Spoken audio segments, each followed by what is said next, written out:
payo Ayun, ng no? konti. Ano ba tawag dito? Laser. Laser lang? Wala lang iba?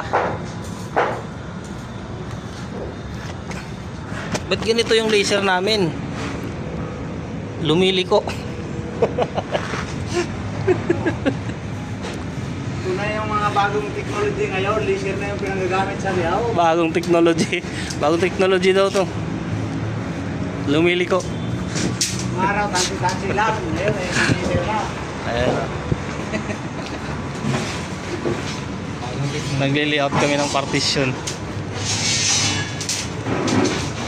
Pagdating sa taas, wala na. Diba, nandiyan pa rin yan. Huwag ka lang bumuhin ng Pakuha niya yung mga ano. 50 meter. 50 meters ka lang.